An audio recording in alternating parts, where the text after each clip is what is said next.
Doctor Rajendra Prasad को क्या चुना गया है? स्थायी अध्यक्ष चुना गया है। स्थायी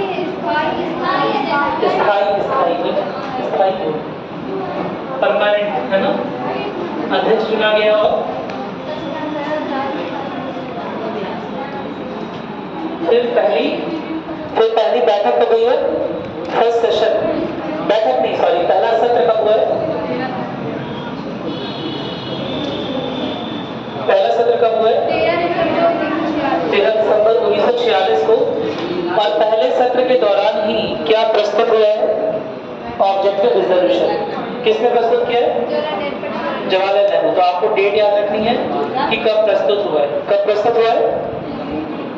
13 दिसंबर 1946। और प्रस्तावित कब, मतलब प्रस्तुत होने के बाद एक्सेप्ट कब हो गया है, सहमत कब हो गया है सारे के सारे संवैधानिक सभा के सदस्य हैं? 22 जनवरी 1946। चलिए ठीक है। तो हमने महत्वपूर्ण मुद्दों के बारे में शायद कुछ बात कर ली थी।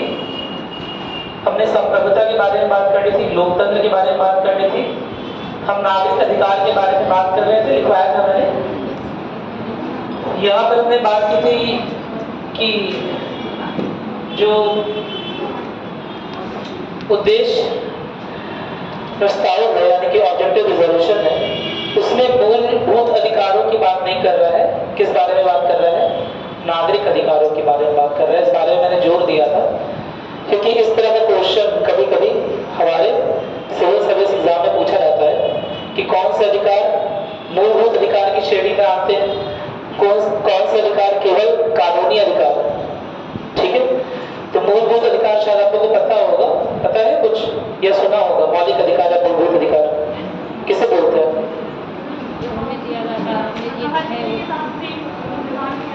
हाँ, जो सब में सेम सबके लिए। हाँ, वो तो इंग्लिश में हो गया फंडामेंटल राइट्स।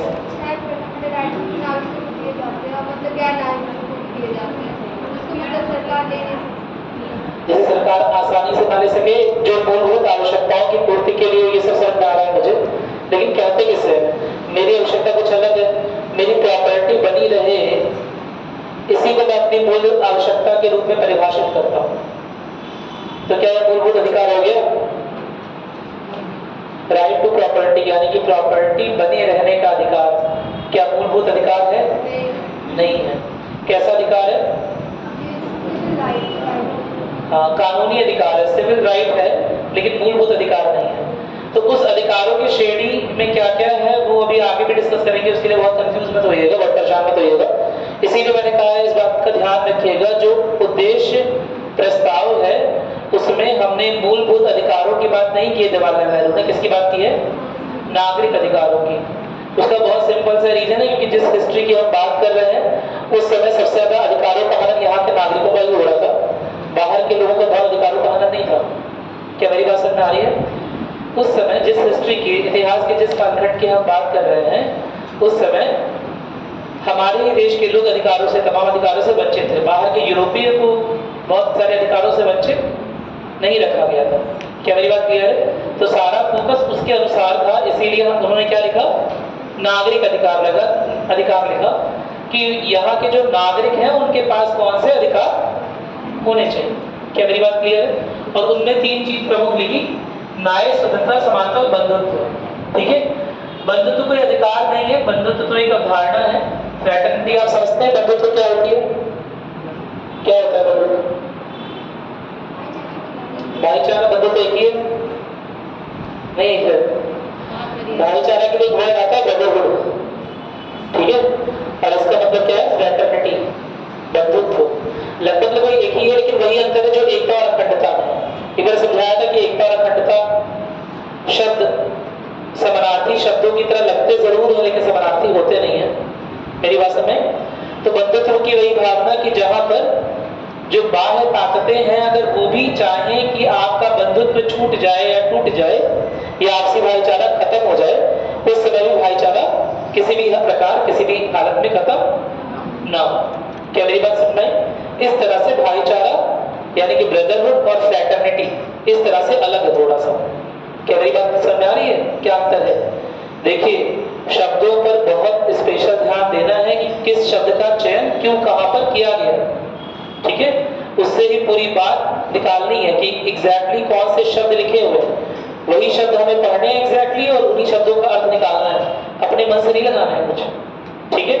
चलिए, तो हमने और भी अधिकारों की बात की थी, नागरिक अधिकार, जिसमें पहला है न्याय। न्याय न्याय कौन सा अधिकार होता है? इंश्योरिंग ऑफ जस्टिस लिखा हुआ है, क्या अधिकार होता है? न्याय अधिकार कैसा है? सबको समान न्याय का अधिकार हो, है ना। जाति के आधार पर, धर्म के आधार पर, पैदा होने के आधार पर यानी कि राष्ट्रीयता के आधार पर, लिंग के आधार पर, भाषा के आधार पर, क्षेत्र के आधार पर किसी भी तरह की न्याय में असमानता ना हो, है ना। जिसने जो गुनाह किया हो, जो भी क्राइम किया हो, उसका पनिशमेंट में किसी तरह से क्या ना हो, असमानता ना हो, समान न्याय मिले। क्या मेरी बात समझ आई? इसके अलावा स्वतंत्रता को आप समझते ही हैं, लिबर्टी वर्ड लिखा हुआ है, क्या अंतर होता है लिबर्टी और इंडिपेंडेंस में, या लिबर्टी और फ्रीडम में? असल में क्या है कि पॉलिटिकल साइंस की बहुत सारी चीजें, बहुत सारे जो नोशंस हैं वो वेस्टर्न कंट्री से उठाए गए, यूरोपीय कंट्री से उठाए गए, वहां शब्दों में अंतर होता है। यहाँ पर लिबर्टी और फ्रीडम एक ही तरह से दिखा देते हैं, स्वतंत्रता, ठीक है। बताओ लिबर्टी क्या मतलब होता है? स्वतंत्रता। और इंडिपेंडेंस का मतलब क्या होता है? स्वतंत्रता। हाँ, लिबर्टी मतलब आपको फ्रीडम है या लिबर्टी है? लिबर्टी है या फ्रीडम है? फ्रीडम है। सोचो, हालांकि इंग्लिश का टर्म है, हिंदी में दोनों जगह पर फ्रीडम और लिबर्टी को स्वतंत्रता ही लिखते हैं, ठीक है, ट्रांसलेट करके, लेकिन फिर भी अलग अलग थोड़ा सा मतलब वो समझा दे रहा हूं। देखिए फ्रीडम में क्या होता है, फ्रीडम पूरी तरह, लिबर्टी होता है पूर्ण स्वतंत्रता। क्या मेरी बात समझ? पूर्ण स्वतंत्रता को बोलते हैं लिबर्टी। फ्रीडम जो होता है उसका मतलब होता है लिबर्टी विद रिस्ट्रिक्शंस, यानी कुछ सीमित स्वतंत्रता है या पूर्ण स्वतंत्रता नहीं है। हम लोग जो बोलते हैं ना कि ये अधिकार है, वो अधिकार है, पूरी तरह से स्वतंत्र होने का अधिकार है, नहीं, पूर्ण स्वतंत्रता नहीं है। आपको कुछ भी बोले जाने का अधिकार है। आप लोग बोल रहे थे ना अभी कि मूलभूत अधिकार है, वो 6 अधिकार आते हैं, जिसमें से एक अधिकार होता है अभिव्यक्ति का अधिकार, सुना होगा, है ना, right to speech and expression, सुना है? अभिव्यक्ति का अधिकार, बोलने की आजादी, सुना है? बोलने की आजादी तो कुछ भी बोलोगे, बोलो, बोलने की आजादी है, तो क्या एंटी इंडिया नारे लगा सकते हो? नहीं लगा सकते हो। उसी तरह एक तरह की आजादी है किसी भी तरह के काम को करने की आजादी, सुना है ना, किसी भी तरह के काम को, किसी भी तरह के व्यवसाय को करने की आजादी, सुना है ये बात? ये भी मूलभूत अधिकारों में है। तो किसी भी तरह के काम को करने का अधिकारी हो तो पहले से आजादी है, तो क्यों नहीं अभी से आईएएस अफसर बन के घूम रहे हो? बोलो हम आईएएस यहाँ लिखवा लो, ऐसे आईएएस डिस्ट्रिक्ट बस्ती, है ना, अपनी साइकिल पर, अपनी मोटरसाइकिल पर नीली बत्ती बांध ले, मेरी बात समझ, या नीले रंग का झालर लगा ले, ठीक है। कोई भी काम करने की आजादी है क्या? आज से डिक्लेयर कर लो खुद को कि मैं जज हूं, आज से मैं सबको सजा सुनाऊंगा। भारतीय संविधान तो अधिकार दे रहा है ना, मूलभूत अधिकार में आपको कोई भी काम करने की आजादी है। तो बोल रहा आज से मैं एसपी हूं जिले का, है ना, रिवॉल्वर रख के घूमो किसी को डिस्काउंट करते चलो। कोई भी काम करने की आजादी है क्या? नहीं, लिमिटेड आजादी है, सीमित स्वतंत्रता है। क्या मेरी बात सुनाई? तो जहां स्वतंत्रता को सीमाओं में बांधा जाता है वहां पर टर्म यूज होता है फ्रीडम। क्या मेरी बात सुनाई? Otherwise liberty. क्या मेरी बात क्लियर हुई? कोई दिक्कत तो नहीं है इसमें? ठीक है, चलिए आगे बढ़ते हैं। अभी ये सब थोड़ा थोड़ा डीप में जाएंगे, आगे चलकर जब मूलभूत अधिकार भी आएंगे, जब इससे एसोसिएटेड जो आर्टिकल्स हैं, जो इससे संबंधित अनुच्छेद हैं, जब वो आएंगे तब भी हम जाएंगे डीप में। बहुत परेशान मत होइएगा। एक वर्ड लिखा है समानता, इक्वालिटी। क्या होता है इक्वालिटी, समानता? सबको समानता बहुत है, सबको मतलब समानता मतलब सब पे कोई भी अधिकार हो समान रूप से लागू। अभी गवर्नमेंट 5 किलो राशन सबको बांट रही है, तो अंबानी का भी, अनंत अंबानी का भी 5 किलो राशन दिया हुआ है। आपने सुना है पब्लिक डिस्ट्रीब्यूशन सिस्टम में 5 kg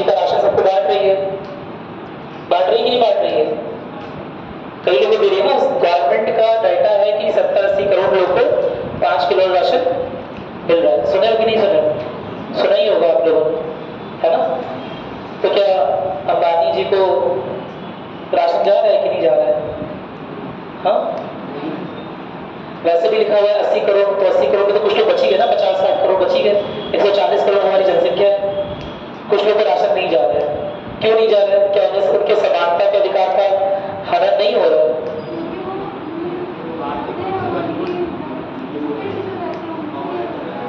यहाँ पर समानता शब्द जरूर लिखा हुआ है, लेकिन इस शब्द के जाल में नहीं फंसेंगे केवल। समानता इससे बहुत डीपर मीनिंग है। मेरी बात सुनाई? ये इक्वालिटी के बारे में कम है, इक्विटी के बारे में ज्यादा है। यानी कि यहाँ पर समानता किस सेंस में है? लोगों को समान बनाने के सेंस में। क्या मेरी बात क्लियर है? गवर्नमेंट की रिस्पॉन्सिबिलिटी है संविधान के अनुसार कि लोगों को समान बनाना है, यानी कि जिसके पास सुविधाएं नहीं है, जिसके पास स्रोतों की कमी है, उसे भी स्रोत देने, उसे समान बनाना है। दोनों को समान, देखो दोनों को समान उठाना नहीं है, दोनों को समान उठाएंगे तो दोनों में वो जो गैप पहले था वो बना रह जाएगा। क्या मेरी बात समझ में आ गई? अरे बोलो, समझ में आ गया? तो समानता का सेंस आता है, इक्विटी का आता है। ठीक है, चलो अभी हम बात करेंगे इस बारे में, और नहीं बात करेंगे। और हमने क्या बात की थी? अल्पसंख्यक आरक्षण की बात की थी, संरक्षण की बात की थी, माइनॉरिटी प्रोटेक्शन। जरूरी है? जरूरी है कि नहीं जरूरी है? जरूरी है। आपको कितना भी लगे या आपके हो सकता है कॉन्ट्राडिक्टिंग व्यूज हो, विरोधाभासी व्यू हो, फिर भी जिस समय देश आजाद हुआ था बहुत बहुत जरूरी था और अभी भी बहुत जरूरी है। अल्पसंख्यक आरक्षण, संरक्षण किस तरह से जरूरी बताइए मुझे।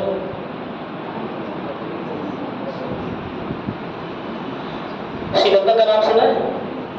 श्रीलंका का नाम सुना है? अरे वो रावण वाला श्रीलंका, इतना कंफ्यूज हो, सुना होगा ना श्रीलंका का नाम? चलो, क्या परेशानी है? वहां पर भी लोकतंत्र चलता है। वहां की लोकतंत्र की क्या परेशानी पता है? वहां पर लोकतंत्र के नाम पर शुरू हो गया है बहुतंत्रवाद। ठीक है, कैसे शुरू हो गया है कि वहां पर जो मेजॉरिटी है, यानी कि सिंघली जो लोग हैं, वो तमिलियन, वहां पर एक कम्युनिटी रहती है तमिलियन। ठीक है, तमिलियन लोगों पर आए दिन अत्याचार करते हैं, उनका बहुत एक्सप्लॉयटेशन करते हैं, क्योंकि तमिलियन जो है वहां के अल्पसंख्यक समूह है। क्या मेरी बात समझ में?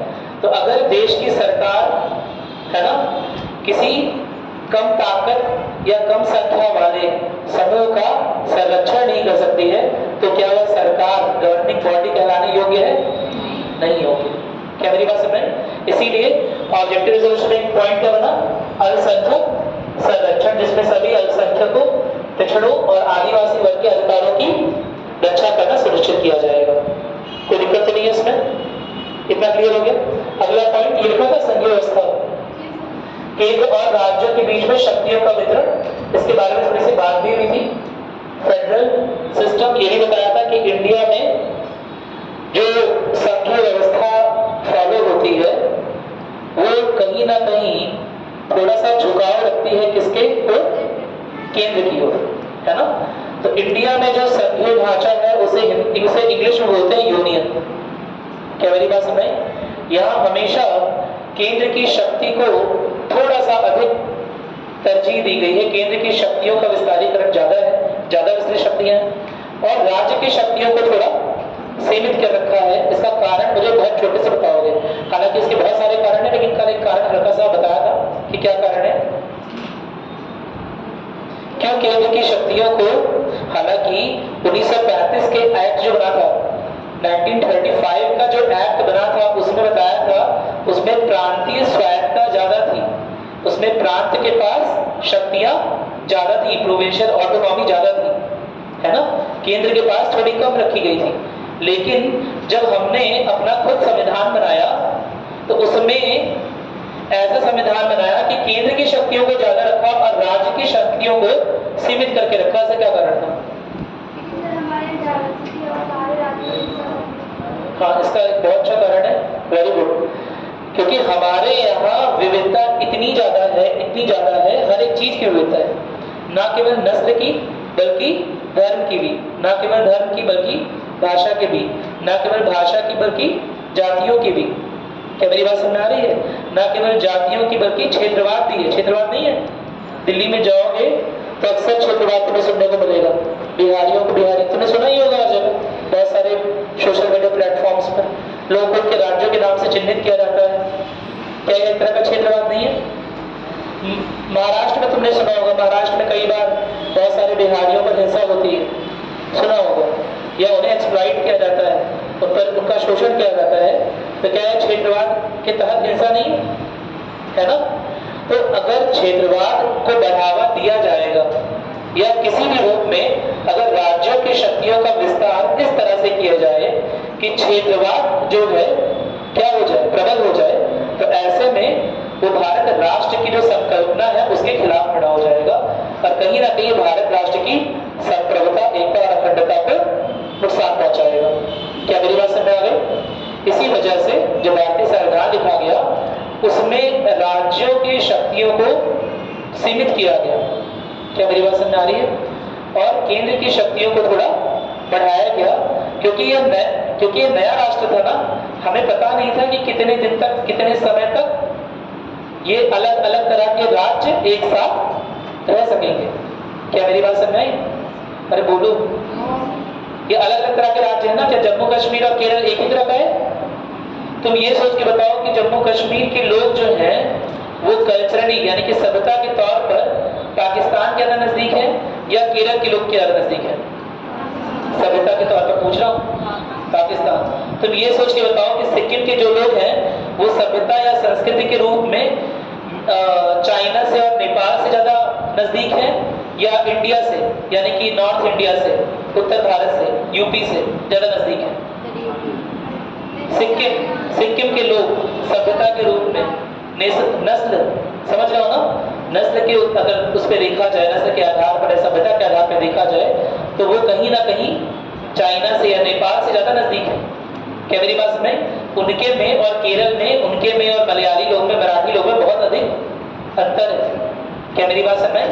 तो जहां पर इतनी ज्यादा विविधता है राज्यों में, समझ आ रहा है? नॉर्थ ईस्ट सुना है ना, उत्तर पूर्व के राज्य, तुम खुद सोच के बताओ उत्तर पूर्व के राज्यों का जो नस्ल है, जो सभ्यता है, जो संस्कृति है, वो चाइना, म्यांमार या नेपाल से ज्यादा नजदीक की लगती है या केरल से, मराठी से और गुजराती से ज्यादा नजदीक की लगती है?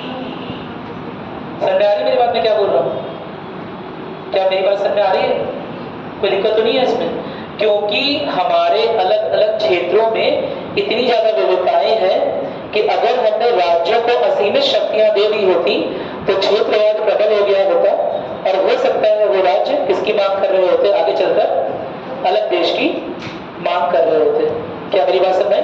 इसीलिए हमारा संघवाद का जो ढांचा है वो किस तरह से हमेशा केंद्र की ओर झुका हुआ है, उसमें ज्यादातर शक्तियां जो है वो किसके पास है? केंद्र के पास है। ठीक है, आगे बढ़ते हैं। फिर एक और पॉइंट है अंतर्राष्ट्रीय सहयोग, विश्व शांति और कल्याण के लिए अंतर्राष्ट्रीय सहयोग को प्रोत्साहन। क्या मतलब है इसका? हम अपने देश का संविधान लिख रहे हैं कि मॉरल साइंस की किताब लिख रहे हैं, नैतिक शिक्षा की, इसकी क्या जरूरत थी? अंतर्राष्ट्रीय सहयोग की क्या जरूरत है? देखिए, भारत एक उस समय थर्ड वर्ल्ड नेशन यानी तृतीय विश्व का देश माना गया जो कि उपनिवेशवाद के कब्जे से बाहर आ रहा था। क्या मेरी बात समझ आई? और औपनिवेशिक शक्तियां दोबारा से भारत पे किसी तरह से हावी ना हो जाए, इसलिए ऐसा समझा गया कि हमें अंतर्राष्ट्रीय सहयोग की भी जरूरत पड़ेगी ट्रेड बढ़ाने के लिए। ट्रेड समझते हो ना, व्यापार बढ़ाने के लिए, इंपोर्ट एक्सपोर्ट, आयात निर्यात बढ़ाने के लिए हमें अंतर्राष्ट्रीय सहयोग की जरूरत पड़ेगी। साथ ही साथ हो सकता है कभी कोई और कंट्री, कभी और कोई और देश हमें उपनिवेश बनाने का सोचे। क्या मेरी बात समझ? या हमसे लड़ाई या हमसे कॉन्फ्लिक्ट पे आ जाए किसी तरह से, तो उससे बचने के लिए हमने अपना एक राह डिक्लेयर किया कि हम क्या करेंगे, अंतर्राष्ट्रीय शांति को प्रोत्साहित करेंगे, हम सहयोग की भावना से उधर चलेंगे, है ना। हमारा मेन काम क्या होगा? ग्लोबल पीस को रखना, विश्व शांति को बहाल रखना। हम अपनी वजह से यह नहीं चाहेंगे कि वैश्विक शांति में किसी तरह का दखल पड़े। क्या मेरी बात समझ में आ गई? इसमें कोई दिक्कत नहीं है ना? इसको नोट किया गया आप लोगों ने? समझ गए? चलो आगे बढ़ रहे हैं। सामाजिक, आर्थिक और राजनीतिक न्याय यानी क्या होता है? Social, economic and political justice. Note करो। सामाजिक न्याय किसे बोलते हैं? बहुत इंपॉर्टेंट है सामाजिक न्याय।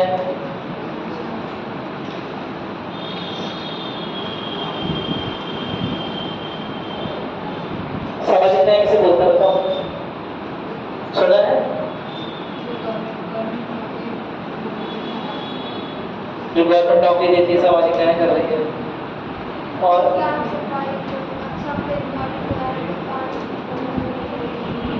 क्या है सामाजिक न्याय? यह योजना किस विभाग के अंतर्गत चल रही है? समाज कल्याण विभाग। क्या मुख्य उद्देश्य समाज कल्याण विभाग की स्थापना का? समाज में मतलब हो रहा है, मतलब अच्छा भी बुराई मतलब समाज में तो सब सारे लोग हैं। हाँ मतलब समाज को एक स्वच्छ वातावरण हो। ठीक है। और समाज में ठीक है चलो। और समाज पे आप लोग जो बोलना चाह रहे हो शायद सही सब नहीं मिल रहा है। मैं यही बोल रहा हूँ कि आप लोग बेवकूफ हो। शायद मुझे लग रहा है कि आपके मन में सारे विचार हैं, लेकिन शायद अभिव्यक्ति की थोड़ी परेशानी है। समाज पर जो हाशिए पर खड़े लोग हैं, जो जिन्हें बोलते हैं मार्जिनलाइज सेक्शन ऑफ सोसाइटी। क्या बोलते हैं? Marginalise section of society. समाज पर हाशिए पर खड़े जो वर्ग हैं, जो लोग हैं, किसी भी कारणों से हो सकते हैं। आर्थिक कारणों से, सामाजिक कारणों से, जाति प्रथा के कारणों से, धार्मिक कारणों से, जो भी कारण रहे। क्या मेरी बात सुनाई? उन्हें क्या करना है? उन्हें ऊपर लाना है। क्या मेरी बात सुनाई? तो इस तरह की परिदृष्टि, इस तरह की अगर दृष्टि, इस तरह की सोच अगर समाज, अगर गवर्नमेंट रख रही है तो उसे बोल रहे हैं समाज कल्याण। समझ में आ गया? कोई दिक्कत तो नहीं है ना? कोई प्रॉब्लम नहीं है। और यही बेसिक फैसिलिटी है जो सामाजिक न्याय प्रोवाइड करती है। सामाजिक न्याय, सोशल जस्टिस क्या होता है? जहां पर समाज के सभी वर्गों को, जब समाज के जितने भी अंग हैं, सभी वर्ग हैं, भले ही वो हाशिए पर ही खड़े हो, लेकिन उन्हें भी मुख्य धारा में जोड़ने का निरंतर प्रयास किया जाना चाहिए। क्या मेरी बात क्लियर है? किसी भी तरह से वो सामाजिक रूप से पिछड़े ना। सामाजिक रूप से पिछड़ने का कारण समझ रहे हो? तो एक मुख्य कारण होता है आर्थिक रूप से पिछड़ना। हमारे यहाँ जो सिस्टम है सोशियो इकोनॉमिक सिस्टम इसे बोलते हैं। इकोनॉमिक स्टेटस के आधार पर समाज में स्टेटस बनता है। क्या मानते हो कि नहीं मानते हो? मानते हो ना? अभी मैं आऊं तो तुम लोग कुछ नहीं हाँ कर रहे हो, है ना? हर तरह की बातें सब कर रहे हो। लेकिन मान लो अभी बारात लेके यहाँ पर अनंत अंबानी आ जाए, राधिका मर्चेंट आ जाए, तुम लोग खड़े एकदम ढूंढने लगोगे एकदम। मेरी बात सुनना कि नहीं है? स्वागत की तैयारी करने लगोगे। क्या मेरी बात क्लियर है? तो ऑफकोर्स हमारा समाज, बराबर बात, लेकिन सच की बात सच्ची है कि हमारा समाज इस तरह से गठित है, इस तरह से बनाया गया है, या इस तरह से मानसिकता है लोगों की कि कहीं ना कहीं जो इकोनॉमिक स्टेटस है, जो आर्थिक किसी का स्टेटस, समझ रहे हो ना? इकोनॉमिक स्टेटस कहीं ना कहीं वही जो है वो सामाजिक स्टेटस, सोशल स्टेटस बताता है। क्या मेरी बात समझ? जिसका इकोनॉमिक स्टेटस नॉर्मली हाई हो रहा है, वो अपने आप उसका सोशल स्टेटस हाई हो जाता है, ज्यादा हो जाता है। क्या मेरी बात क्लियर है? और हमारा समाज केवल इन्हीं, जो इंडियन समाज है, वो केवल आर्थिक सीमाओं में नहीं बना हुआ है, तो आर्थिक रेखाओं से नहीं बना हुआ है। कुछ अन्य भी रेखाएं हैं, धर्मगत रेखाएं, जातिगत रेखाएं भी। क्या मेरी बात समझ? आपने सुना होगा कास्ट सिस्टम के बारे में, पढ़ा ही होगा। क्या मेरी बात क्लियर है? कास्ट हायरार्की के बारे में पढ़ा होगा। कास्ट हायरार्की यानी कि कुछ कास्ट ऐसी हैं जिसमें उन्हें ऊपर माना जाता है, कुछ निम्न माने जा रहे हैं पहले के समय में। क्या मेरी बात क्लियर है? जिन्हें जबरदस्ती निम्न का दर्जा दे दिया, उनका शोषण चल रहा है। क्या मेरी बात समझ आ रही है?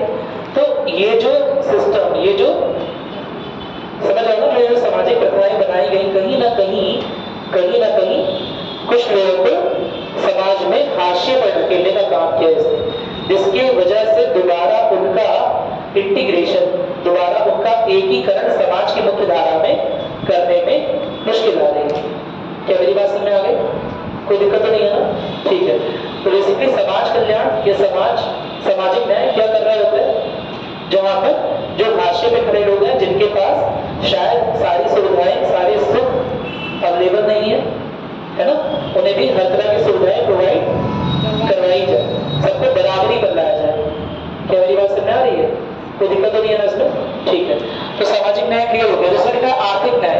सामाजिक आर्थिक न्याय मैंने आपको बताया, समाज में आपका क्षेत्र बहुत अच्छा है, लेकिन आर्थिक रूप से आप डिसबैलेंस हो गए। ठीक है, क्या मेरी बात समझ? या आपको बहुत लॉस हो गया बिजनेस में, तो ऐसे में या कुछ ऐसी परिस्थितियां हैं जिसकी वजह से आप में आपका या आपके परिवार का जितना आर्थिक संपन्नता होना चाहिए उतना नहीं हो पाएगा बाई चांस, तो ये गवर्नमेंट का दृष्टिकोण है कि गवर्नमेंट की ड्यूटी है कि किसी भी तरह से आपको अवसरों इक्वालिटी ऑफ अपॉर्चुनिटी मिले, आपको अवसर मिले। ठीक है, आपको बराबर अवसर मिले कि दोबारा से आप आर्थिक संपन्नता को पा सको, बना सको। क्या मेरी बात क्लियर है? कोई दिक्कत तो नहीं है? या आर्थिक रूप से, अगेन वही बात है कि आर्थिक रूप से जो समाज पे हाशिए में खड़े लोग हैं उन्हें भी मुख्य धारा में जोड़ा जा सके। कोई समस्या नहीं है इसमें? ठीक है। तो सामाजिक न्याय, आर्थिक न्याय क्या है? राजनीतिक न्याय। अब राजनीतिक न्याय आज के टाइम पे काफी सुनिश्चित है ना? कोई भी ऐसा इंसान जो एक पर्टिकुलर क्वालिफिकेशन पूरा करता हो, ठीक है, वो बड़े आराम से एमपी के, एमएलए के, नगर पालिका के, लोकल म्युनिसिपैलिटी के चुनाव में खड़ा हो सकता है। क्या मेरी बात क्लियर है? इसके अलावा सभी को वोटिंग का अधिकार है, पता है ना? सार्वभौमिक अधिकार है, वोटिंग का अधिकार, सार्वभौमिक वयस अधिकार में आता है। कोई दिक्कत तो नहीं है ना? तो वो एक तरह से क्या हो गया? राजनीतिक न्याय, यानी कि सभी राजनीतिक दृष्टिकोण से, चाहे अंबानी हो, चाहे एक गरीब किसान हो, सभी क्या हो? बराबर है, उनके भी वोट की एक ही वैल्यू है। और एक किसान जो है, एक मजदूर जो है, उसके लिए वोट की वैल्यू कितनी है? एक। क्या मेरी बात समझ? दोनों में किसी तरह के भेदभाव नहीं है, राजनीतिक भेदभाव नहीं है। क्या मेरी बात क्लियर है? कोई दिक्कत तो नहीं है ना इसमें? ठीक है। तो ये होगी राजनीतिक समानता। ठीक है। स्वीकृति के बारे में हमने बात कर ली कि 13 दिसंबर 1946 को जवाहरलाल नेहरू ने संविधान सभा में उद्देश्य प्रस्ताव प्रस्तुत किया और 22 जनवरी को यह प्रस्ताव सर्वसम्मति से, अंडरलाइन सर्वसम्मति से, 22 जनवरी 1946 को सर्वसम्मति से क्या हो? स्वीकृत हो गया। ठीक है। अब अगर इसके प्रभाव की बात करें, पहला प्रभाव इसका हम देखते हैं, मैंने आपको कल लिखवाया भी था, इसका जो मुख्य प्रभाव है कहीं ना कहीं किस पर पड़ रहा है? प्रस्तावना पर। ठीक है। जो ऑब्जेक्टिव रिजोल्यूशन है, हालांकि पहले ऑब्जेक्टिव रिजोल्यूशन लिखा गया, उसके बाद संविधान लिखा गया और उसके बाद प्रियाम्बल यानी प्रस्तावना लिखी गई, लेकिन कहीं ना कहीं प्रस्तावना को एक समरी टाइप का बनाना था, यानी प्रस्तावना में वह बेसिक मूल्य, वह जो मुख्य मूल्य है, जो मुख्य दर्शन है संविधान के पीछे का, वो लिखना था। और उसी वजह से हम ये देखते हैं कि बहुत सारे दर्शन, बहुत सारे मूल्य सीधे ऑब्जेक्टिव रिजोल्यूशन यानी कि उद्देश्य प्रस्ताव से प्रस्तावना में खींच लिए। कोई दिक्कत तो नहीं है ना इसमें? तो लिखिएगा इस बात को, लिखिए उद्देश्य प्रस्ताव का प्रभाव। पहला लिखिएगा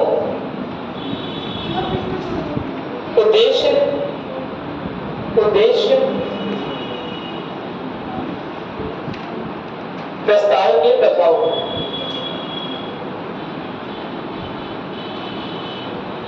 पहला प्रभाव लिखिएगा भारतीय संविधान की प्रस्तावना का आधार बना, भारतीय संविधान की प्रस्तावना का आधार बना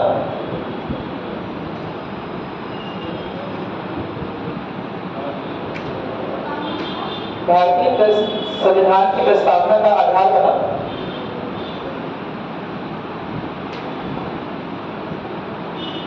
जिसमें संविधान के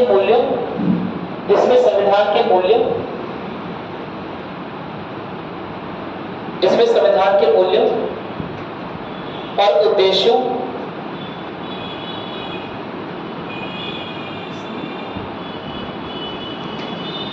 थोड़ा सा करेक्ट करेंगे आप लोग, देखिएगा जिसमें संविधान के मुख्य मूल्य, क्या संविधान के सारे मूल्य, कल इस बारे में बताए थे, क्या संविधान के सारे मूल्य उसकी प्रस्तावना में लिखे जा सकते थे?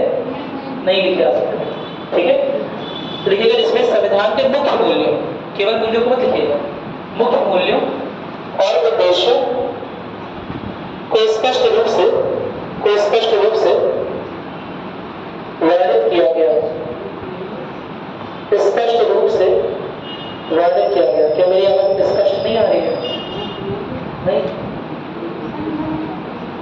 माइक हटा दे, चिल्ला चिल्ला के पढ़ा, गला खत्म हो जाएगा। तो आएगा ही नहीं इससे। कितना कुछ सुनाई दे रहा है इससे? हाँ सर। ये ठीक है? चलो चलो ठीक है, गला बैठा हुआ थोड़ा सा एडजस्ट करो तुम लोग। भारतीय संविधान की प्रस्तावना का आधार बना जिसमें संविधान के मुख्य मूल्यों और उद्देश्यों को स्पष्ट रूप से वर्णित किया गया। लिख लिया? ठीक है, समझ गए? इसके बारे में हमने कल बात की थी कि प्रस्तावना में मुख्य उद्देश्य है और मुख्य मूल्य है। सारे मूल्य नहीं लिखे जा सकते, संविधान इतना मोटा है। क्या मेरी बात समझ में?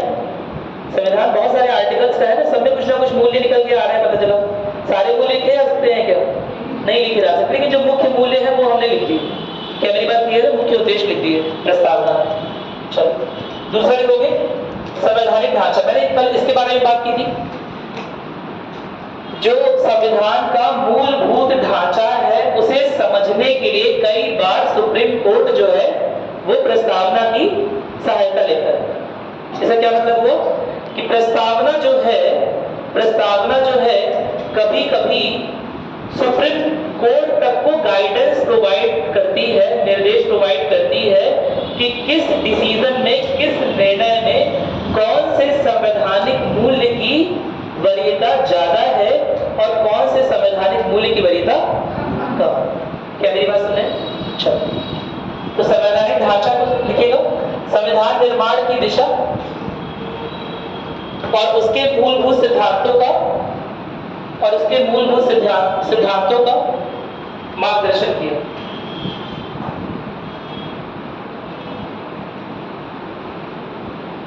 जब इस तरह का क्वेश्चन आएगा तो आपको काफी बड़ा बड़ा आंसर लिखना पड़ेगा।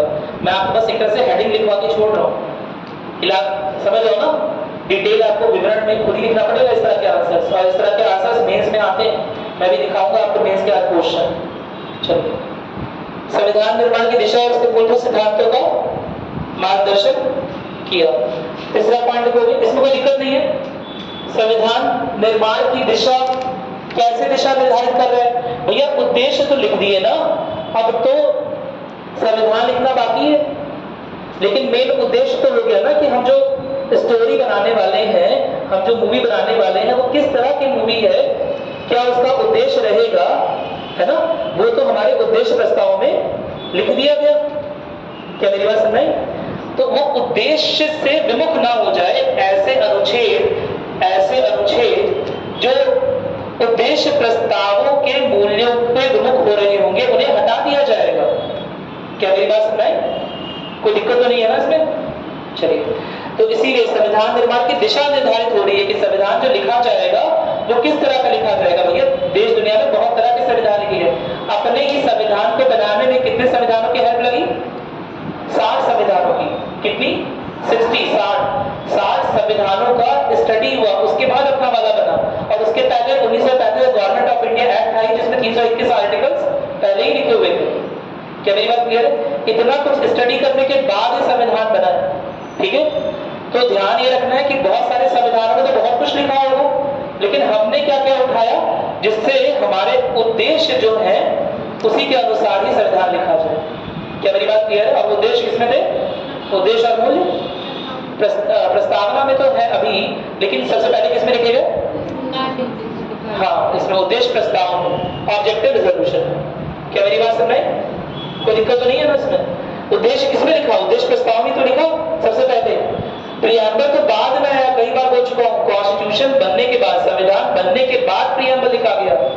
समरी कब लिखते हो? सबसे बाद में ना? चलो ठीक। उसके बाद तीसरा क्या है? लिखिएगा राष्ट्रीय एकता। मूलभूत ढांचे वाला किसी को दिक्कत है? हालांकि इसके बारे में बात करेंगे केस के तहत। लिखिएगा राष्ट्रीय एकता।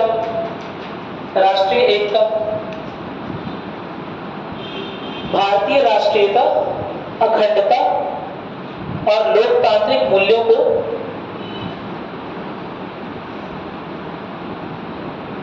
भारतीय राष्ट्रीयता, अखंडता और लोकतांत्रिक मूल्यों को सुदृढ़ करने में मदद की।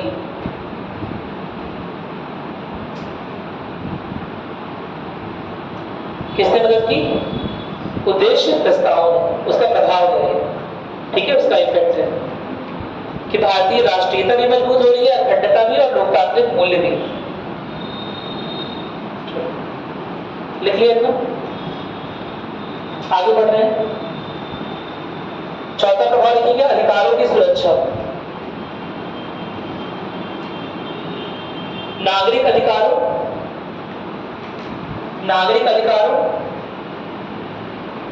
और अल्पसंख्यक संरक्षण के सिद्धांतों को, नागरिक अधिकारों और अल्पसंख्यक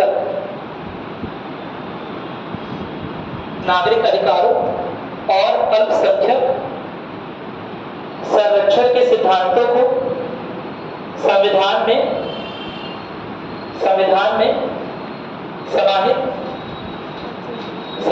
समाहित किया गया। बात हो गई इसके बारे में मेरे ख्याल से, कोई समस्या तो नहीं है ना? ठीक है।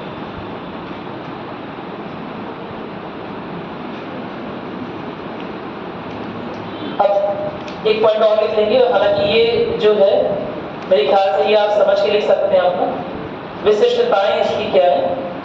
3 मेजर जो बड़ी चीजें, जो यूनिक चीजें हमारे ऑब्जेक्टिव रिजोल्यूशन की। पहली बात जो मैंने आपको बताया कि क्या लग रहा है इसमें केवल इंडिया के बारे में बात नहीं कर रहे हैं। अगर आपका पास पड़ोस दुखी है, आप किसी ऐसे एनवायरनमेंट में, किसी ऐसे जगह पर रहते हैं जहां पर लगातार टेररिस्ट अटैक की खबरें आती हैं, लगातार मारपीट हो रही है, समझ आ रहे हैं? अरे बोलो, लगातार हमेशा किसी ना किसी तरह का हंगामा होता रहता है, ठीक है? लगातार किसी को बंदर ही दौड़ा ले रहा है, कुत्ता ही काट ले रहा है, तो क्या ऐसे में शांति स्थापित रहेगी? नहीं, कुछ ना कुछ हमेशा होता ही रहेगा। क्या मेरी बात सुनाई? तो क्या विश्व से अलग है भारत? नहीं। अगर वैश्विक शांति रहेगी तो भारत में भी शांति कुछ हद तक रहेगी। अगर वैश्विक शांति में ही भारत का सहयोग नहीं है और विश्व की शांति ही गड़बड़ है, तो क्या अकेला भारत शांति प्रिय देश बन पाएगा? बहुत सिंपल सी बात है, नहीं बन पाएगा। तो ऑब्जेक्टिव रिजोल्यूशन में पहली विशिष्टता यह लिखी गई कि वैश्विक शांति की ओर भी भारत का रोल सुनिश्चित हो। क्या मेरी बात क्लियर है? कोई दिक्कत तो नहीं है इसमें? इसके बारे में बात की कि अंतर्राष्ट्रीय सहयोग की भावना को भी मजबूत किया गया कि भारत एक अकेला देश नहीं है, भारत की सीमाएं हैं, उन सीमाओं से लगे हुए देश हैं। इसके अलावा भारत में कुछ व्यापारिक संबंध है, कुछ दोस्त है, कुछ दुश्मन है। क्या मेरी बात क्लियर? दुश्मन नहीं बोलेंगे, राइवल्स बोलेंगे, कॉम्पिटिटिव है थोड़े से, चाइना जैसे। क्या मेरी बात समझ? तो बहुत सिंपल सी बात है, अगर उनसे हमारे संबंध लगातार खराब बने रहेंगे या हमारा फोकस इस पर रहेगा कि लगातार, मतलब हम अगर अच्छा नहीं करना चाहेंगे तो क्या हम कभी सुकून से रह पाएंगे? नहीं रह पाएंगे। वो भी नहीं रहेंगे सुकून से, हम भी नहीं रहेंगे। और हमारे डेवलपमेंट के लिए हमारा सुकून से रहना बड़ा जरूरी है। क्या मेरी बात समझ? हमारे विकास के लिए, हमारे देश में लोकतंत्र की बहाली के लिए, हमारे नागरिकों की समृद्धि के लिए, हमारी आर्थिक संपन्नता के लिए, हमारे सामाजिक विकास के लिए भी क्या जरूरी है? आसपास के देशों का भी शांति से बने रहना, है ना? हमारा विश्व में संबंध अच्छा होना जरूरी है। अरे बोलो, रोज अपने दोस्तों से झगड़ा करोगे तो पढ़ाई में मन लगेगा? नहीं लगेगा। बहुत सिंपल सी बात है। तो अगल बगल के जो लोग हैं, कौन है वो? भारत के दोस्त कौन होगा? बेस्ट फ्रेंड पाकिस्तान कौन बोल रहे हैं? हाँ बोल सकते हो, मेरी बात सुन में झगड़ा हो रहा है बस आजकल, है ना? चलो देखोगे, वैश्विक दृष्टिकोण, पाकिस्तान बेस्ट फ्रेंड नहीं है। पाकिस्तान बताया था ना, बात क्या है बताया ना? पाकिस्तान हमारा पट्टीदार, पट्टीदार समझते हो? हाँ, जिससे जमीन को लेकर झगड़ा हो, कश्मीर की जमीन को लेकर झगड़ा हो। मेरी बात सुनाई? क्योंकि जब माता जी खत्म हो रही थी तो उन्होंने सही से जमीन का बंटवारा नहीं किया, तो दो पट्टीदार आपस में जीवन भर झगड़ेंगे, उनके बच्चे भी झगड़ेंगे, उनके आने वाली नस्लें भी झगड़ते झगड़ते खत्म हो जाएंगे। क्या मेरी बात सुन रहे हैं? चलो, पाकिस्तान पट्टीदार है, दुश्मन नहीं, ठीक है?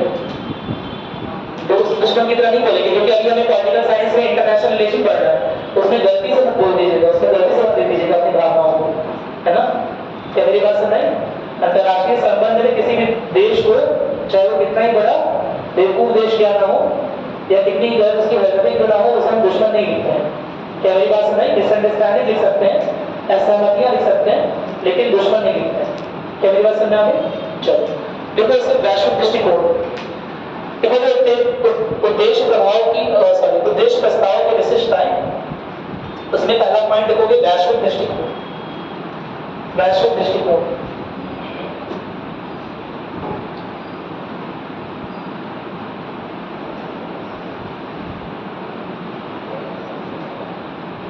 देखो वैश्विक दृष्टिकोण कैसा है? अंतरराष्ट्रीय शांति यानी कि इंटरनेशनल पीस या ग्लोबल पीस और मानव कल्याण के प्रति प्रतिबद्ध, मानव कल्याण के प्रति प्रतिबद्धता। ठीक है, लिख लिया कमिटमेंट। अगला लिखोगे विशिष्टता समानता और बंधुत्व की भावना। समानता और बंधुत्व की भावना, देखो सभी नागरिकों के लिए समानता और भाईचारे का आदर्श। सभी नागरिकों के लिए समानता और भाईचारे का आदर्श।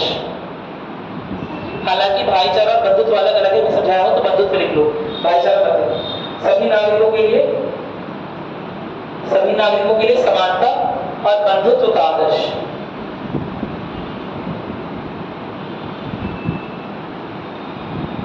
समानता और बंधुत्व का आदर्श। Ideals of equality and brotherhood for all citizens. इसके अलावा थर्ड क्या है? विशिष्टता संविधान की प्रस्तावना।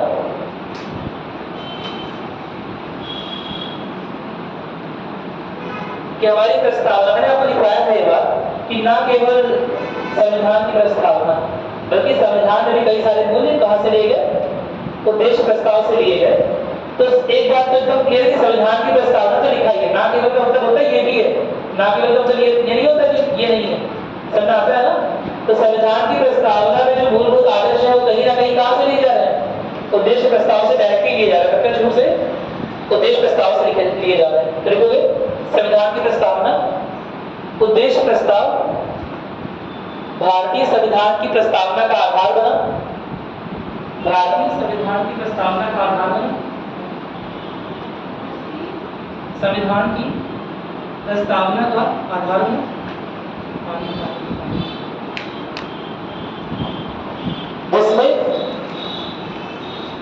जिसमें स्वतंत्रता, समानता और न्याय के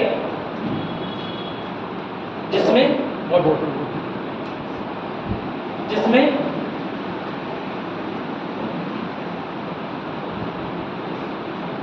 स्वतंत्रता, समानता और न्याय के मूल सिद्धांतों को स्पष्ट किया गया। अन्याय के मूल सिद्धांतों को स्पष्ट किया गया। ठीक है, अब एक निष्कर्ष लिख लेंगे, जल्दी से लिखिएगा निष्कर्ष। क्या निष्कर्ष निकलता है ऑब्जेक्टिव रिजर्वेशन का? ठीक है, या जो हमने पढ़ा समरी इसकी क्या निकलती है लिखिएगा। लिखिएगा निष्कर्ष। उद्देश्य प्रस्ताव भारतीय संविधान का आधार स्तंभ है। उद्देश्य प्रस्ताव भारतीय संविधान का आधार स्तंभ है और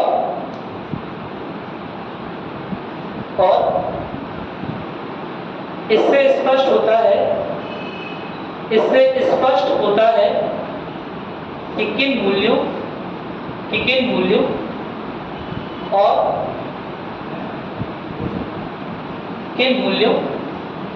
और उद्देश्यों को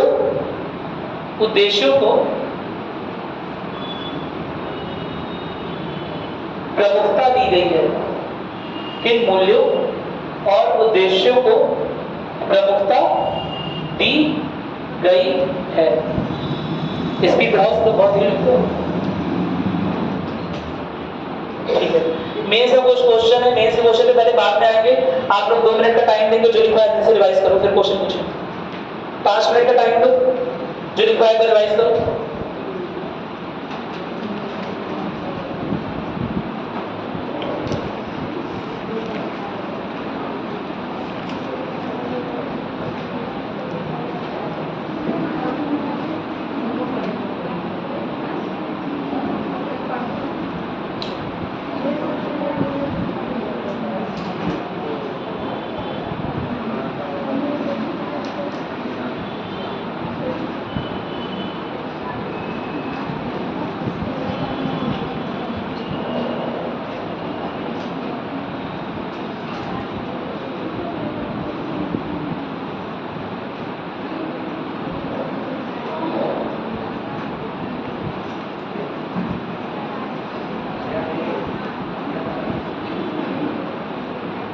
पढ़ लो, 5 मिनट टाइम को पढ़ लो इसे।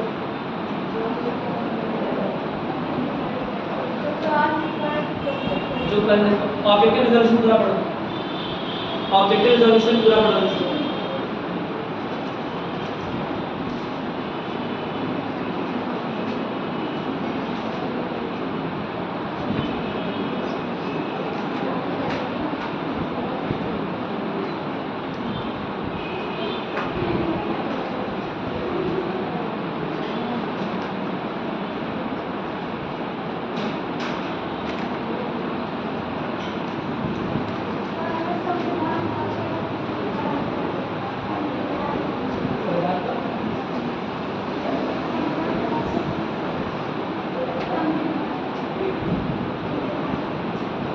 क्या होता है संविधान?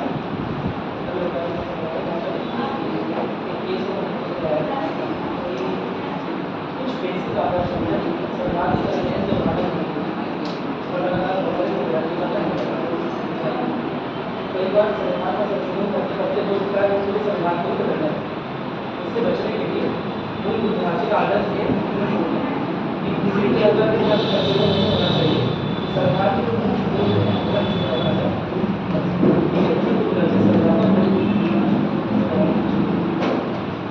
चलो और देख लो एक बार ऐसे।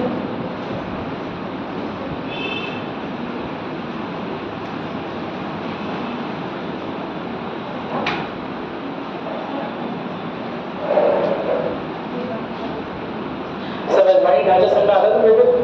असल में जब लगातार एक शक्ति आपको पता होगा, एक बार इसकी चर्चा भी हुई है किसी कि पता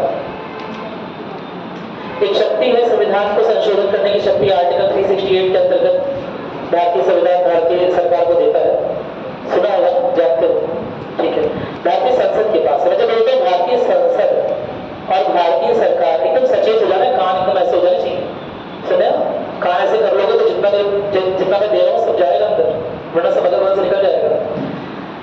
जब मैं बोल रहा हूँ भारतीय सरकार और फिर मैं सही करके बोल रहा हूँ भारतीय संसद, यानी कि ऑफकोर्स संसद और सरकार में अंतर। क्या मेरी बात सुनाई? ठीक है। तो आर्टिकल 368 के अंतर्गत, आर्टिकल 368 के अंतर्गत भारतीय संविधान जो है वो संसद को दी गई कई शक्तियों में से एक शक्ति देता है कि क्या कर सकते हैं, अमेंडमेंट। अमेंडमेंट यानी क्या होता है, संविधान संशोधन। तो इस शक्ति का अनर्गल उपयोग करते हुए, बहुत ज्यादा उपयोग करते हुए क्या हुआ कि बार बार संविधान का संशोधन किया जाने लगा। एक बार तो ऐसा लगा कि पूरा का पूरा संविधान ही बदल दिया जाएगा। क्या मेरी बात सुनाई? तो उससे बचने के लिए कि भविष्य में ऐसा ना हो या इस समय ऐसा ना हो, एक केस हुआ था, केस के बारे में बताएंगे ये बात को। केशवानंद भारती, बहुत सारे केस हुए है ना। तो उस केस में यह डिसीजन सुप्रीम कोर्ट ने लिया कि किसी भी ऐसा कोई भी ऐसा संशोधन, संवैधानिक संशोधन जो संविधान की मूल भावना के खिलाफ है, जो संविधान में निहित जो मुख्य उद्देश्य है, जो मुख्य दर्शन है, उनमें किसी भी तरह की छेड़छाड़ करता है, तो ऐसी चीज जो है क्या कर दी जाएगी, निरस्त कर दी जाएगी, अपने आप खत्म कर दी जाएगी। क्या मेरी बात समझ में आ गई? कोई समस्या तो नहीं है? ठीक है। इसी से एक डॉक्ट्रिन आया है, इसी से एक प्रिंसिपल आया है। उस प्रिंसिपल को बोलते हैं मूलभूत ढांचे का doctrine, principle of basic structure. क्या मेरी बात समझ में? उस मूलभूत ढांचे के अंतर्गत सुप्रीम कोर्ट ने या सुप्रीम कोर्ट ही लगातार समय आने पर लगातार नए केसेस में बताता रहता है कि कौन से वो आदर्श हैं, कौन से वो मूल्य हैं, कौन से वो दर्शन हैं जिनमें किसी भी तरह की छेड़छाड़ संभव नहीं है। भले ही आर्टिकल 368 में पार्लियामेंट को, संसद को प्रावधान है कि क्या कर सकते हैं, संवैधानिक संशोधन कर सकते हैं, लेकिन संविधान के संशोधन करने का मतलब यह कतई नहीं है कि संविधान को इस तरह से बदल दिया जाए कि उसके जो मुख्य आदर्श हैं वो बदल दिए या गायब हो जाए।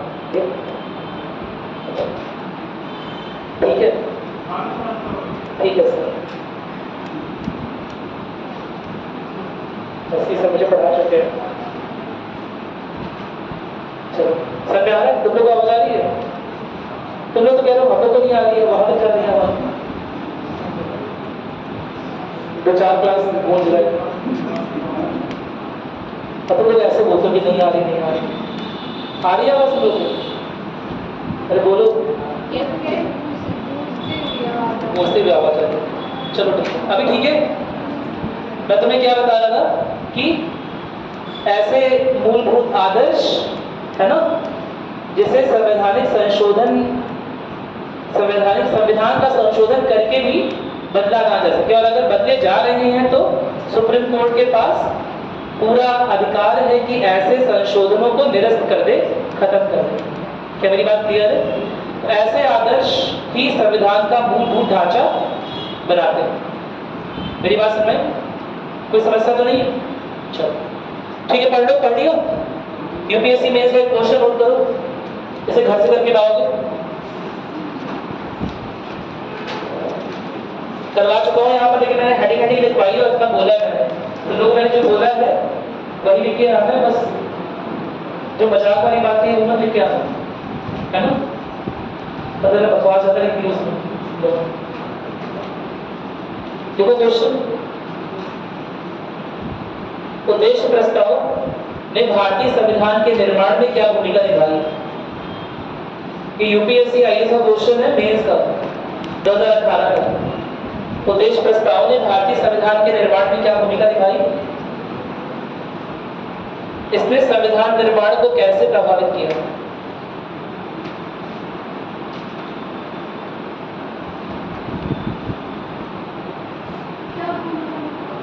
क्या भूमिका निभाई? इसने संविधान निर्माण को कैसे प्रभावित किया?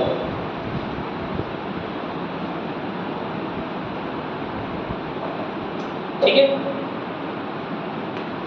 रिवाइज कर लिया तुम लोगों ने? पूछूं? 2 मिनट का टाइम लो, जो कल से लिखवाया वो रिवाइज करो, फिर क्वेश्चन पूछता हूं प्रेडिक्स का। और भी क्वेश्चन है मेंस के, लेकिन चलो इसे बाद में लिखवाऊंगा। ठीक है, पहले रिवाइज करो, 1 मिनट का टाइम लो, जिससे बिना कुछ बात किए रिवाइज करो और कुछ क्वेश्चन सॉल्व करो, ताकि पता चले कुछ आ रहा है कि नहीं आ रहा तुम लोग को।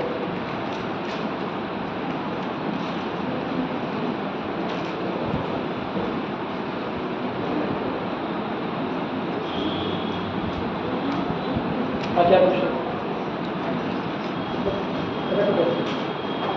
क्या बताया? मूलभूत नागरिक अधिकार है, मूलभूत अधिकार है। हो सकता है कोई अधिकार ऐसा हो जो मूलभूत की श्रेणी में आता है ना, जो नागरिक अधिकारों की श्रेणी में आता हो पर सबको अवेलेबल ना हो, जो नागरिक है उन्हीं को अवेलेबल। ठीक है, तो उसका कोई ऐसा अधिकार हो जो मूलभूत की श्रेणी में आता हो, केवल चाहे नागरिक हो चाहे गैर नागरिक हो, दोनों को अवेलेबल हो। जैसे एक हो गया राइट टू लाइफ, जीवन जीने का अधिकार, यह एक मूलभूत अधिकार है, केवल नागरिक का अधिकार नहीं है, जो गैर नागरिक हैं उनके पास भी अधिकार है जीवन जीने का अधिकार, जीवन की सुरक्षा का अधिकार। ठीक है, दोनों में अंतर है। इसमें बात हुई है नागरिक अधिकार की, ऑब्जेक्टिव रिजोल्यूशन में उन्होंने जो प्रेजेंट किया है वो नागरिक अधिकार है। ठीक है, और उसमें थोड़ा सा चेंज कर दूंगा, बेटे उन्हें डिस्कस तो करेंगे, लेकिन आगे चलकर क्या हो जाएगा, थोड़ा सा बदलाव होगा और हम बात करेंगे मूलभूत अधिकार। हाँ सेम है, लेकिन एकदम सेम नहीं है। नागरिक अधिकार केवल नागरिकों के लिए, बाहर के लोगों के लिए नहीं। जो बाहर के लोग यहाँ पर आएंगे, क्या उनके अधिकारों का हनन करने की कारण, उनके पास तो राइट टू लाइफ है, उनके पास तो जीवन जीने का अधिकार है ना, उनके अधिकार ऐसे नहीं छीन सकते। पढ़ लिया? पूछे? हो गया?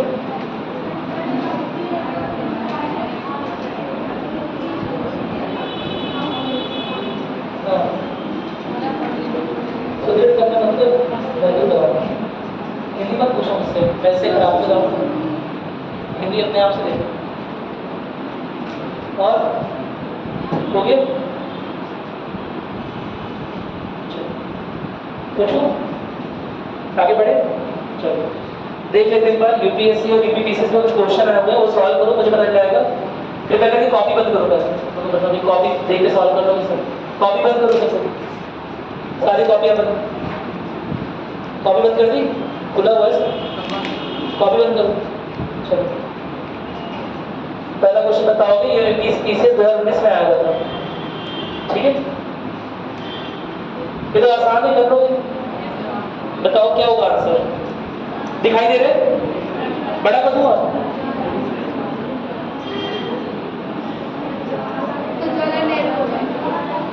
ठीक है, 2019 में क्वेश्चन आया था यूपीपीसीएस में, एकदम आसान सा। कौन होगा? जवाहरलाल नेहरू। चलो ठीक है।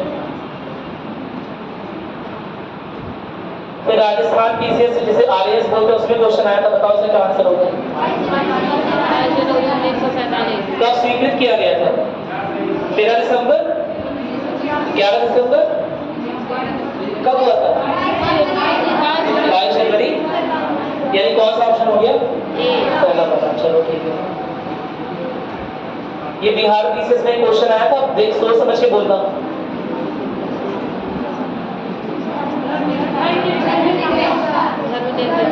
देख लो एक बार, समझ लो, सोच समझ के बोल रहे हो क्वेश्चन आवाज में। चलो ठीक है। कौन सा होगा? क्या न्याय की बात नहीं हुई है? क्या आर्थिक, सामाजिक और राजनीतिक न्याय की बात नहीं हुई है? हुई है ना? क्या स्वतंत्रता की बात नहीं हुई है? हुई है, तभी तो हमने लिबर्टी और इंडिपेंडेंस के बीच में अंतर भी देखा। क्या बंधुत्व की बात हुई है? हुई है ना? किसकी बात नहीं हुई है? धर्मनिरपेक्षता। यानी क्या हो जाएगा? फोर्थ वाला। समझ आ रहा है तुम लोगों को? तो जो पढ़ा है उसी में से आता है, उसी में से आएगा, बहुत इधर उधर नहीं भागना है तुम लोग को। ठीक है? यूपीपीसीएस 2015 में क्वेश्चन देख लो, बताओ मुझे। सॉरी, एमपीपीसीएस का है।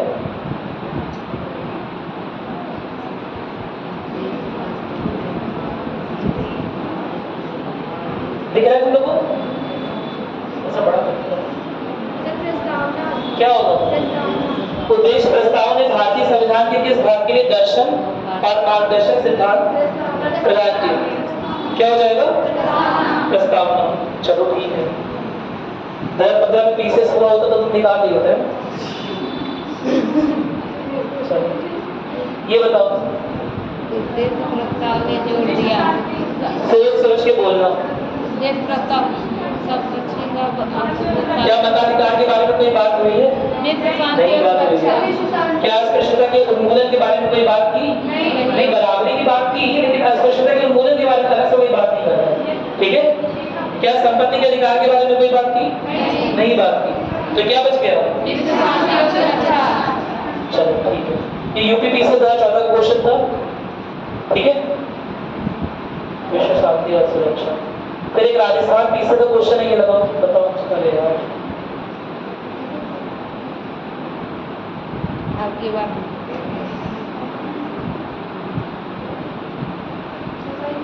यही है, यही होना चाहिए। थोड़ा सा नीचे। हाँ ठीक है, सब समझ रहे। बताओ। देख लीजिए। दे चुके हो? हाँ, करो ऊपर वाला। क्या हो जाएगा इसका? हाँ, लेकिन ये क्वेश्चन रिपीट होते हैं। ठीक है? कर लोगे ना, कोई दिक्कत नहीं है। क्या हो जाएगा? स्वीकृति कब मिली है? प्रस्तावित कब हुआ है? प्रस्तावित कब हुआ है? सब लोग एक साथ बोल रहे हो। 13 दिसंबर 1946। और पहली बैठक कब हुई है? पहली बैठना मीटिंग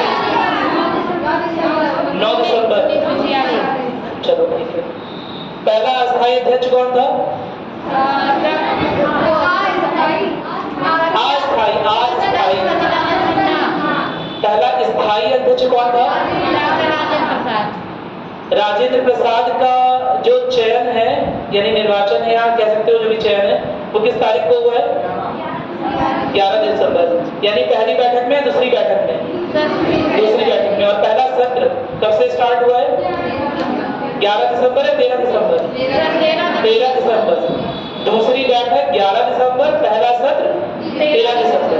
अरे बोलो, कोई दिक्कत तो नहीं है? चलो, कुछ याद नहीं होता तो कभी तो बेवकूफ हो। चलो बोलो। बिहार पीसीएस का बताओ। ये उद्देश्य प्रस्ताव ने किसके लिए मार्गदर्शक सिद्धांत स्वीकार किया? संविधान को। ये आसान क्वेश्चन में से करना चाहिए तुम लोगों को।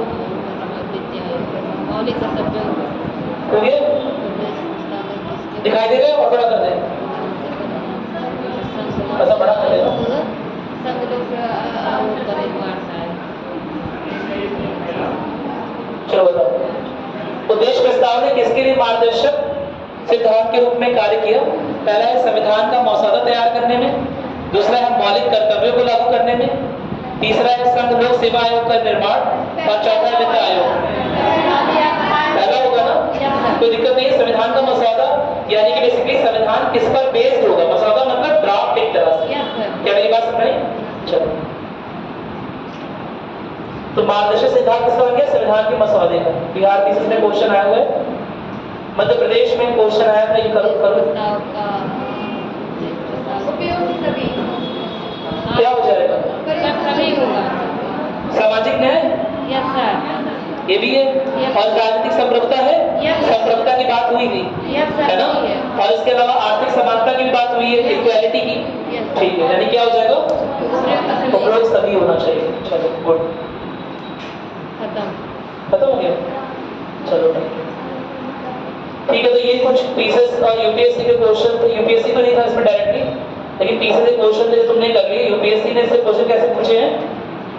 मेंस लेवल के कुछ क्वेश्चन पूछे हैं, जिनमें से एक क्वेश्चन तुमने नोट कर लिया। हाँ हाँ, तो और क्वेश्चन नोट करना है, जल्दी नोट करो, लिख के लाओगे, सारे आंसर्स लिखकर लाओगे मेंस वाले को, ठीक है?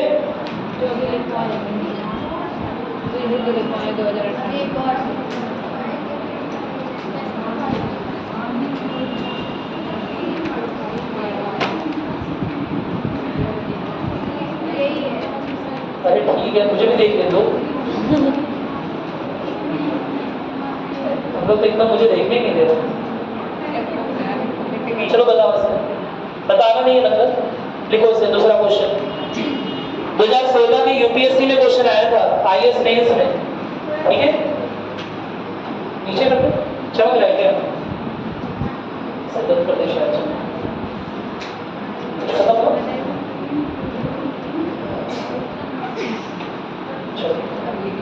दिख रहा है?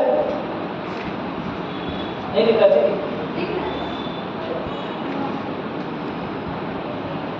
भारतीय संविधान की प्रस्तावना संविधान सभा द्वारा पारित उद्देश्य प्रस्ताव को प्रतिबिंबित करती है। इस कथन का आलोचनात्मक विश्लेषण करें। आलोचनात्मक विश्लेषण इंग्लिश में बोलते हैं क्रिटिकली एनालाइज। क्या बोलते हैं? Critically analyse.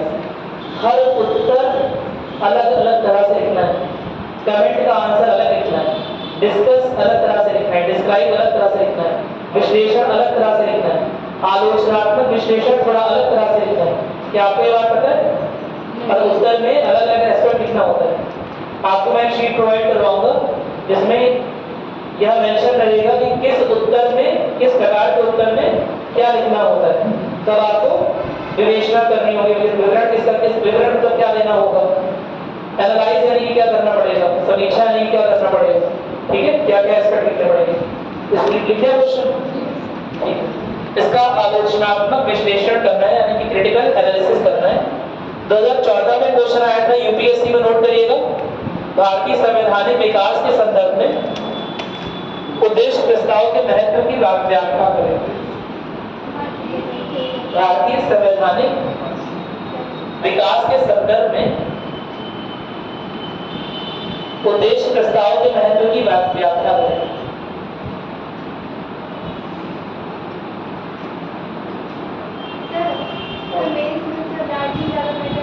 थोड़ा बहुत राइटिंग ठीक होना चाहिए, है ना? उन्हें ऐसा बना कि पैर की काली उंगली से लिखे हो, एक डुबा डुबा कर, ठीक है? मतलब ठीक ठाक होना चाहिए। ताकि आप तो इतना भयानक हो देते हैं एग्जाम। नहीं, ऐसा कुछ लोग लिखते हैं बहुत ज़्यादा। मैंने कभी भी किसी, आपको पता है मेरा इंट्रोडक्शन पता है आप लोगों सबको लगभग, मैं पहले ही दिया था। मेरा नाम शुभम चित्रांशु है ना?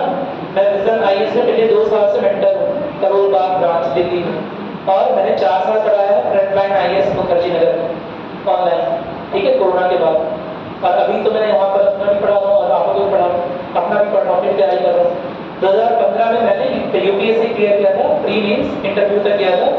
फिर लास्ट मेरा जो पीसेस क्लियर हुआ है वो 2021 का, इसमें प्री मेंस इंटरव्यू मेरा सब क्लियर है, लेकिन कुछ डॉक्यूमेंट की या कुछ प्रॉब्लम कह सकते हो, उस वजह से चला गया न्यायालय में मामला, कई बच्चों का गया है। ठीक है, तो उसमें मेरा भी चला गया। PCS 2021 लास्ट, मतलब जो लास्ट मैंने एग्जाम दिया, फिर अब इस बार सोच रहा हूँ दोबारा से मेरे यूट्यूब के साथ, है ना, पढ़ने का मन कर रहा है। चलो तो मतलब जो आपके न्यायालय में चला गया तो उसका इसके अलावा अभी तक मैं ओवरऑल करीब 7 से 8 इंटरव्यू में अभी हो चुका हूँ, है ना। मैंने 10 दिन जेई के लिए काम किया। मेरा बीटेक मैकेनिकल है, मैंने बीटेक किया हुआ है मैकेनिकल से, है ना। तो मैंने 10 दिन रेलवे एज ए जेई किया हुआ है प्रोबेशन पीरियड में। उसके बाद मैंने CSIR का एग्जाम दिया, उसमें साइंटिफिक ऑफिसर का एक पद होता है, उसमें मेरा हुआ। फिर मतलब इस वाली फील्ड में फिर मुझे ये वाली फील्ड पसंद आ गई थोड़ी सी। वैसे तो मैं इंजीनियरिंग फील्ड का हूँ, लेकिन मुझे फील्ड पसंद आ गई। मेरी एजुकेशन इस फील्ड में आपको विश्वास नहीं होगा कितनी है। मैंने महज SST क्लास 10 तक ही पढ़ी। आपको विश्वास हो इस बात पर? मेरा कोई भी ग्रेजुएशन है कुछ नहीं है मेरी बात में, ना ही किसी कोचिंग संस्था का मेरे ऊपर किसी तरह का हत्या है। जो मैंने पढ़ा है वो केवल NCERT और स्टैंडर्ड किताबों से पढ़ा है। इसलिए मैं आप लोगों को बोलता हूँ कि NCERT ध्यान से पढ़ो, 10 बार पढ़ो, आप उस तक मुझसे बहुत आगे निकल जाओ। क्या मेरी बात समझ? चलो, भारतीय संवैधानिक विकास के संदर्भ में उद्देश्य प्रस्ताव के महत्व की व्याख्या करें। लिख लिया से? चलो, 2012 में एक क्वेश्चन आया था, लिखिएगा। नेहरू द्वारा निर्धारित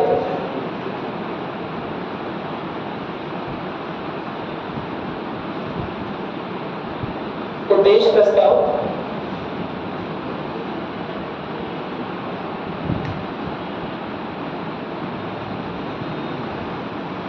भारतीय संविधान के लिए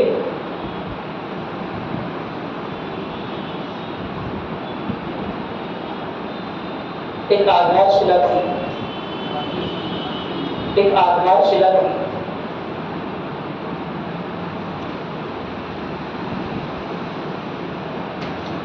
इसमें निहित प्रबल सिद्धांतों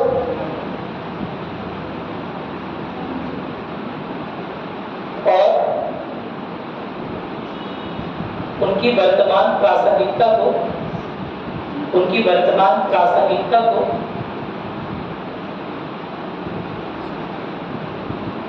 स्पष्ट करें।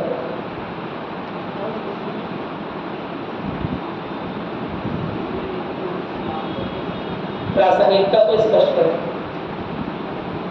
ठीक है, ठीक है। ये तो अभी तक के क्वेश्चन थे, PYQs। 2-3 क्वेश्चन आप मेरी ओर से लिखेंगे, है ना, आराम से लिखिएगा। 1 मिनट चाहिए, तो आसान उसी तरह का है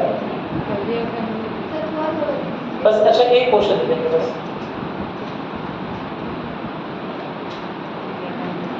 लिखिएगा।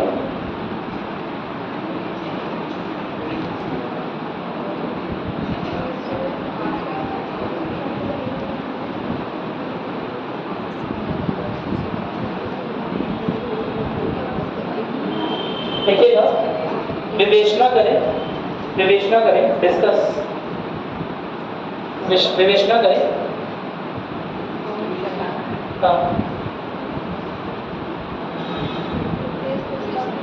कि उद्देश्य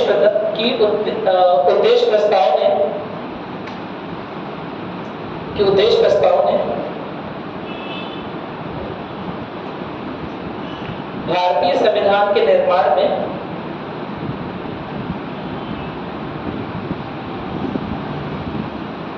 किस प्रकार का मार्गदर्शन किया, किस प्रकार का मार्गदर्शन प्रदान किया,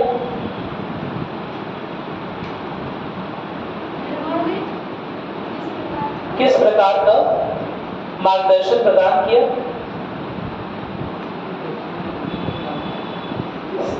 साथ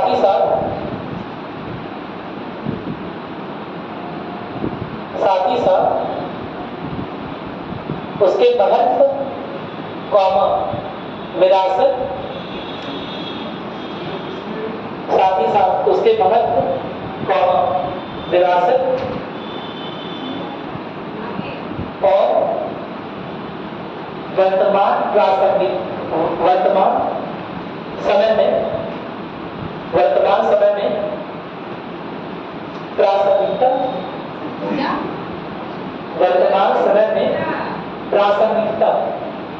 प्रासंगिक, ठीक है, वर्तमान समय में प्रासंगिकता पर विचार करें। एक ही क्वेश्चन दिया है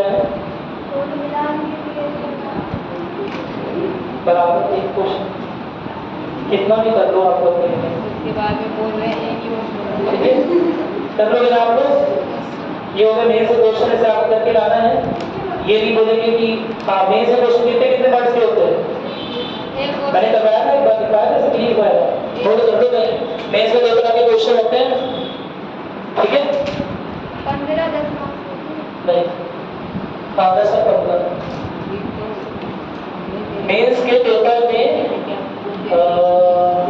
250 नंबर का पेपर होता है जो GS1, कई लोग सब लोग भूल जाते, बहुत जरूरी है। GS2, GS3 और GS4 का 250 होगा सबका। इसमें 2 तरह के क्वेश्चन होते हैं, 10 मार्क्स के, है ना, और ये भी कितने हो गए 15 मार्क्स के। तो 10 मार्क के 10 क्वेश्चन कितना हुआ 100 नंबर, और 15 मार्क के 10 क्वेश्चन कितना हुआ 150 नंबर। तो 100 प्लस 150 कितना आ गया 250।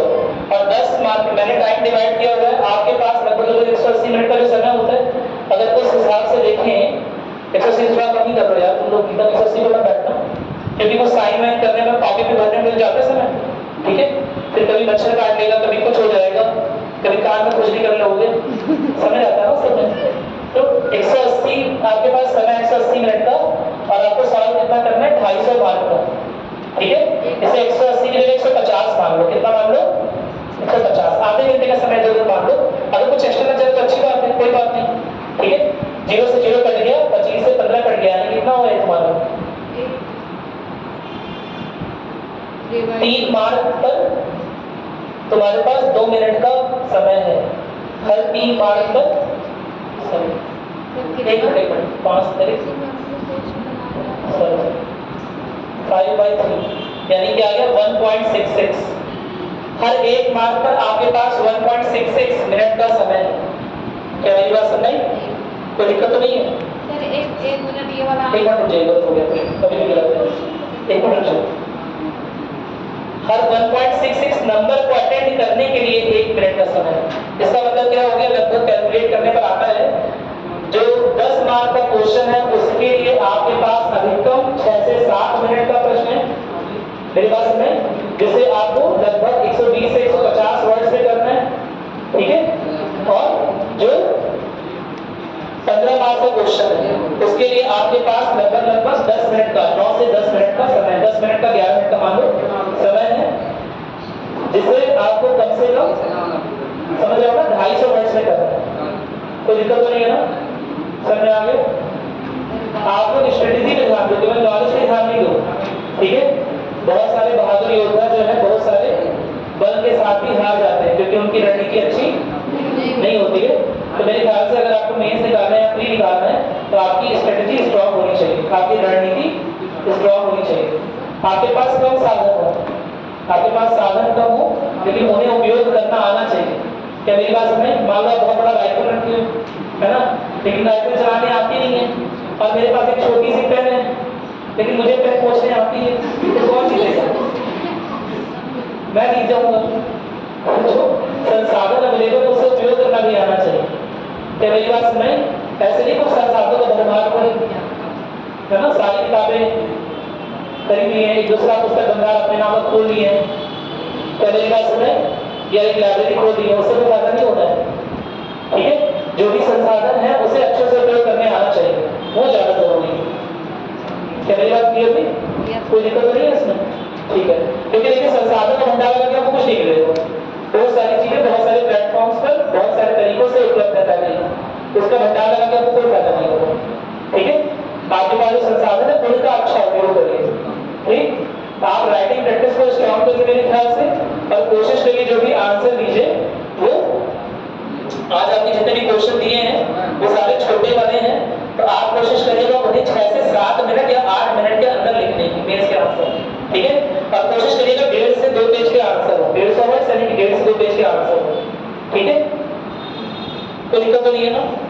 कभी मैं आंसर राइटिंग प्रैक्टिस पे आपकी क्लास लूंगा, है ना, टाइम रहेगा तो बताऊंगा आंसर राइटिंग प्रैक्टिस को कैसे इंप्रूव करें।